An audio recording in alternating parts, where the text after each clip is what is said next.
on six.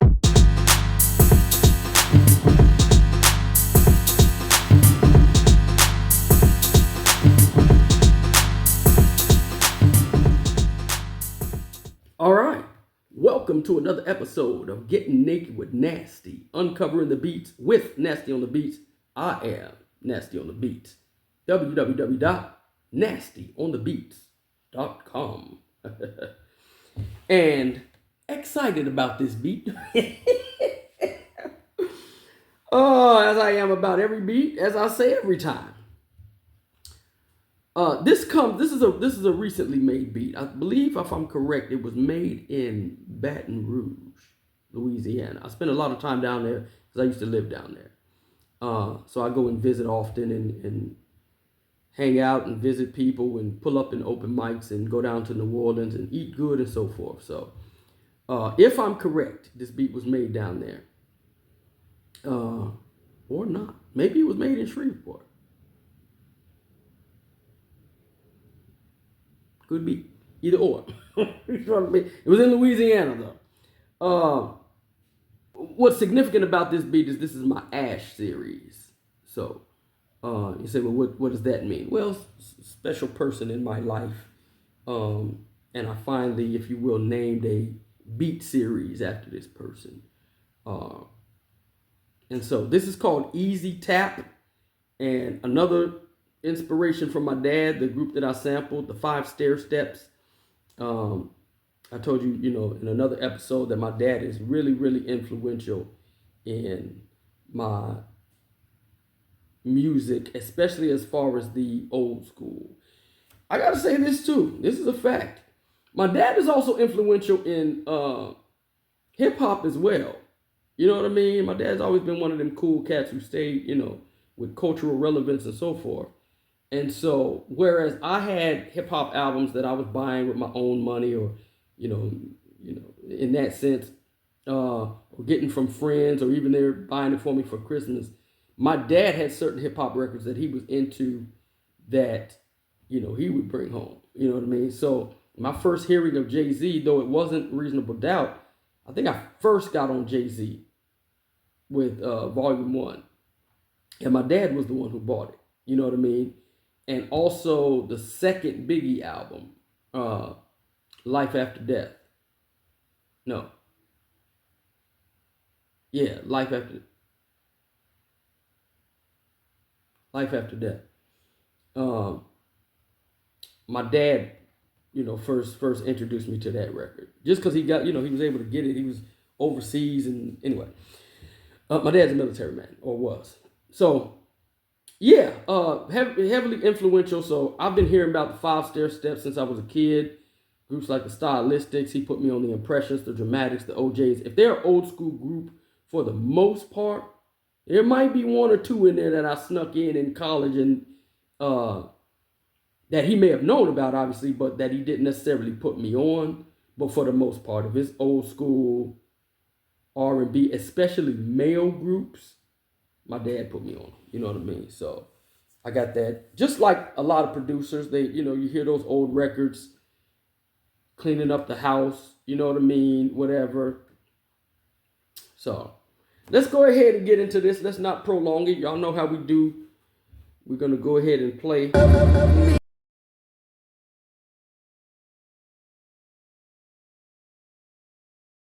Alrighty. All right, let's get into this. You know how we do. Track mute. We've only got 8 tracks lit up, 1 through 7, and number 16. I told you that's where I put my additional percussion and work backwards. How producers come up with their methods, folks. It is. All right, let's start with the kick.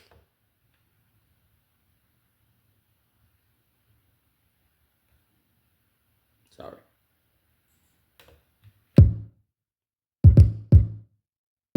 Very robust kick there.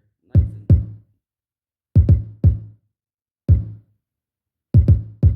Oh, and this is very much boom bap. All right, here we go. Snare.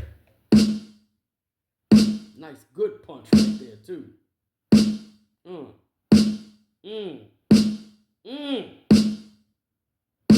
Okay.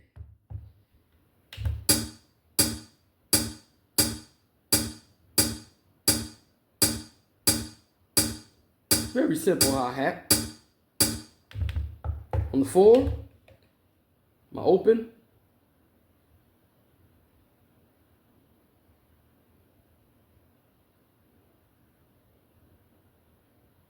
Okay, nothing on nothing on the 4. What's on the 5?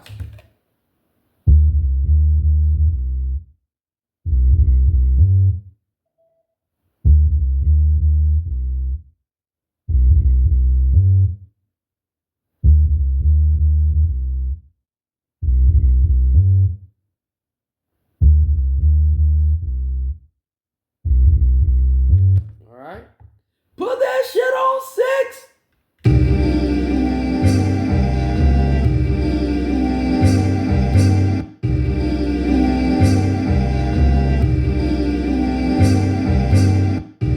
All right, 7.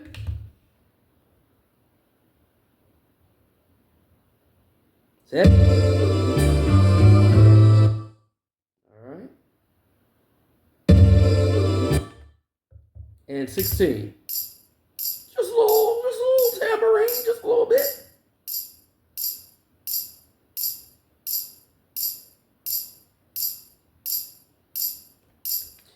All right, before I play this, I want to say this. I want to give not necessarily an individual shout out. I might throw some names in there, but I really want to say I appreciate a lot of producers for a lot of reasons. You know what I mean? Not just those in the industry, the big names, those two, but also those in the underground and those who are in the deeper underground, those who I'm associated with firsthand, secondhand, through mutual friends or whatever.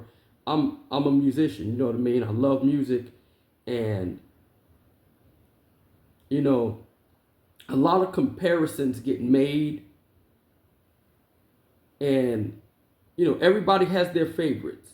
Everybody has their favorites. I love music, and if you love music, you take it for what it is. But I got a lot of respect for a lot of different producers of a lot of different ethnicities, and I'm inspired by a bunch of different producers. I'm not one of those people who is so self-made I didn't learn from other people, whether it be in hip hop or outside of hip hop, R&B, soul, jazz, funk, maybe a little bit of country in there. I can deal with a little bit of country music, not a lot. Gospel, like I'm that guy, and there's a lot of people like that. You know what I mean? You just love music, you love what it does to the soul, and from a listener standpoint, and as an artist. And I'll just say that. Shout out to everybody who is committed to making great music, number one, for themselves, and then also giving to the general pop, because that's how I am. All right, so let's go ahead and light all these up. I need to do some cleaning on here too. And this is my Ash series. I don't know if I told you the beat up front. The name of it is Easy Tap. Easy Tap. All right, so let's get to song mode.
another episode of Getting Naked with Nasty, uncovering the beats with Nasty on the Beats. I am Nasty on the Beats, www.nastyonthebeats.com. Holla!